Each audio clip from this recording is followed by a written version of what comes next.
Hello everyone, so welcome back to Bhushan science which is more than just a class.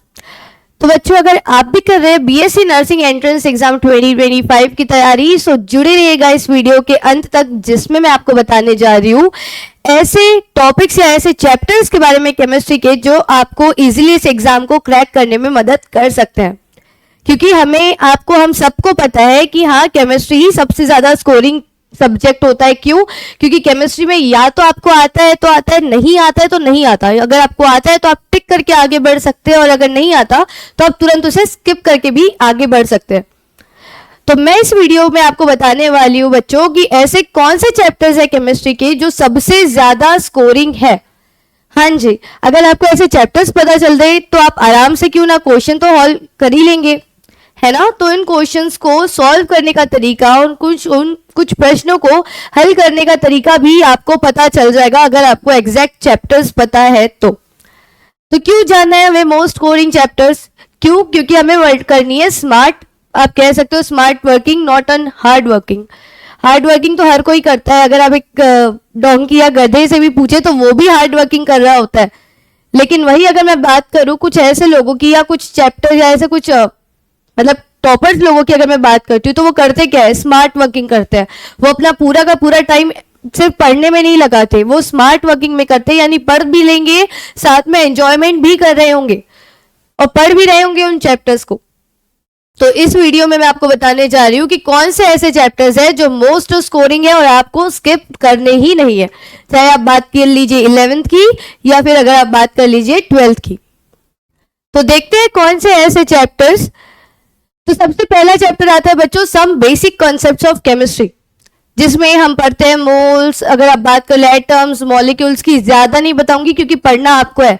मैं सिर्फ chapters के नाम बताऊंगी और उनकी इंपॉर्टेंस बताऊंगी, ताकि आपको किसमें कितना टाइम देना है ये आपको पता हो सके। तो some basic concepts of chemistry सबसे पहला चैप्टर है आपके 11th का, जिसको आपको स्किप नहीं करना है। क्योंकि पूरे फिजिकल केमिस्ट्री और अगर मैं बात करूं पूरी की पूरी इनऑर्गेनिक सबसे ज्यादा बेस्ड है बेटा आपके some basic concepts of chemistry में। फिर आते हैं अगले टॉपिक में which is structure of atom, जिसमें आप पढ़ते हैं क्वांटम नंबर्स के बारे में, खेलना सीखते हैं आप उनके बारे में, पढ़ते हैं कि क्या होता है एक परमाणु, क्या होता है एटम, कैसे काम करता है। तो इसमें आपको टाइम देना है, क्योंकि अगर आपने कंप्लीट कर लिया तो structure of atom is basic. फिर थर्मोडायनेमिक्स, हीट की मूवमेंट के बारे में आप पढ़ेंगे। फिर आता है बेटा redox reaction. Redox reaction is one of the most important topic because ये बहुत ही ज्यादा इजी है। और सबसे अच्छी बात ये है ना कि अगर आपने रिडॉक्स रिएक्शन अगर आपने कर लिया तो आगे के जितने भी टफ चैप्टर्स आते हैं केमिस्ट्री में, चाहे आप फिजिकल की बात करें, चाहे आप अगर इनऑर्गेनिक की बात करें, चाहे अगर आप 11th की बात करें या 12th की बात करें, so all of them are based upon redox reaction. कुछ नहीं है, सिर्फ प्लस माइनस का खेल है, सिर्फ एसिड बेस का खेल है। पढ़ लो रिडॉक्स रिएक्शन को अच्छे से, बहुत ही बेसिक और बहुत सी। कोई टीचर अगर आपको नहीं भी पढ़ाता है तो भी आप रिडॉक्स रिएक्शन खुद से पढ़ के समझ सकते हैं, इतना इजी और इतना इंपॉर्टेंट है।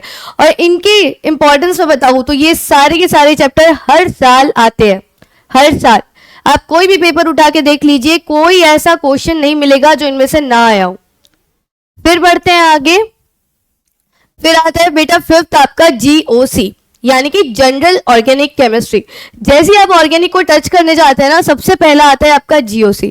11th का मेरे हिसाब से 8th या 9th नंबर का टॉपिक है GOC, आप चैप्टर है। तो इसमें आपको पढ़ना क्या है? इसमें आपको पढ़ना है कि कार्बन क्या होता है, क्योंकि पूरे ऑर्गेनिक केमिस्ट्री में आप कार्बन के बारे में पढ़ेंगे।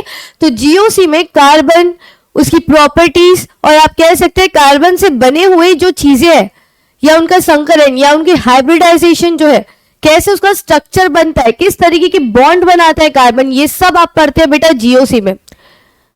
उसी के जस्ट नेक्स्ट चैप्टर आता है आपका हाइड्रोकार्बन, यानी कि हाइड्रोजन एंड कार्बन से बने हुए अणु या आप कह सकते हो मॉलिक्यूल्स के बारे में।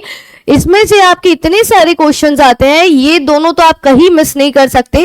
आप कोई भी वीडियो उठा के देख लीजिए, कोई भी आप पेपर उठा के देख लीजिए, चाहे आप बीएससी नर्सिंग की बात कर लो, चाहे आप नीट या एम्स में भी अगर आप जाएंगे तो भी आपको ये दोनों चैप्टर आपका पीछा नहीं छोड़ रहे, इतने इंपॉर्टेंट है। और इन्हें पढ़ना कैसे है? इन्हें आप एक दिन में आप कवर नहीं कर सकते, एटलीस्ट 3 to 4 डेज दीजिए ताकि प्रॉपर एक टू एक पॉइंट टू पॉइंट आप इनको समझिए, नोट डाउन कीजिए, क्योंकि chemistry is all about your notes. जितना आप नोट्स बनाएंगे उतना ज्यादा इजी होती जाएगी केमिस्ट्री। वैसे ही डी एंड एफ ब्लॉक पूरा थियोरेटिकल है, कुछ एबनॉर्मलिटीज आपको पढ़नी है बस, ज्यादा इसमें आपको माथा पच्ची नहीं करनी, या कह सकते हो इसमें आपको ज्यादा टाइम नहीं देना, लेकिन क्वेश्चंस आते हैं इसलिए मैंने इसे इंपॉर्टेंट की लिस्ट में डाल रखा है। साथ में सॉल्यूशंस आपको पढ़ना है। अब देखो एक टर्म बताती हूँ, केमिस्ट्री क्या है ना, आपस में होती है लिंक। जैसे आपने पहले बोला, मैंने सबसे पहले चैप्टर कौन सा दिया था आपको, some basic concepts of chemistry. Solution is all related with that. पहले इसको जानते थे बेटा वॉल्यूमेट्रिक एनालिसिस के नाम से, लेकिन आजकल ये सॉल्यूशंस के नाम से फेमस है। और सबसे अच्छी बात है कि ये फर्स्ट वाला जो चैप्टर है 11th का फर्स्ट चैप्टर, और आप कह सकते हो सॉल्यूशन जो कि 12th का चैप्टर है, सो ये बहुत ही ज्यादा आपस में जुड़े हुए हैं। इसमें आप पढ़ेंगे मोलैरिटी, मोललता, मोलरता, नॉर्मेलिटी, सामान्यता के बारे में, तो इसमें आपको उसके बारे में पढ़ना है। और ये सब जुड़ा है, अगर आपका some basic concepts of chemistry clear है तो सॉल्यूशंस भी आप इजीली क्लियर कर लेंगे। फिर आते हैं आपका भूले से भी जिसे ना भूले, उसे कहते हैं बायोमोलिक्यूल्स। यानी इतने सारे क्वेश्चन, ये तो आप बायोलॉजी में भी पढ़े होंगे लेकिन केमिस्ट्री में भी पढ़ना है। क्वेश्चन दोनों में आते हैं, जितना ये बायोलॉजी में इंपॉर्टेंस रखता है उतना ही ये केमिस्ट्री में भी इंपॉर्टेंस रखता है, तो इसे भूल के भी मत भूलिएगा। So biomolecule is also one of the important. और सबसे अच्छी बात है कि ये सारे के सारे स्कोरिंग है। अगर आपने इन 9 चैप्टर्स को आराम से कर लिया तो सोचिए कहीं नहीं जा रहे 20 में से 15 मार्क्स आराम से। और अगर सबसे इंपॉर्टेंट बताऊं, फिर भी अगर आप ऑर्गेनिक केमिस्ट्री, अगर आपको लगता है कि कोई ऐसा टॉपिक है जो नहीं छोड़ना है, तो 2 ऐसे चैप्टर्स है जैसे aldehyde ketones and carboxylic acid, alcohol, phenols and ether, उसे भी मत स्किप कीजिएगा because this are all interlinked. इसीलिए जीओसी पढ़िए ताकि आगे ये सारे आपको इजी लगने लगे।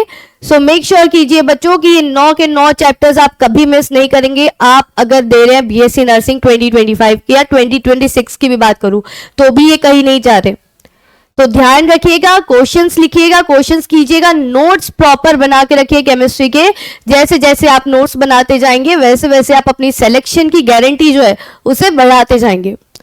तो अपना ध्यान रखिएगा इसी तरीके से। और अगर आपको लगता है कि ऐसे ही किसी टॉपिक पे आपको और वीडियोस देखना है तो आप नीचे कमेंट डाउन जरूर कीजिएगा ताकि मैं आपके लिए जल्द से जल्द वो वीडियो लेके आ सकूं। तो आई होप आपको पसंद आया होगा ये वीडियो, और ऐसे ही कई सारे वीडियोस के लिए जुड़े रहिएगा भूषण साइंस प्लस से, विच is more than just a class. अपना ध्यान रखिए, बाय बाय, टेक केयर।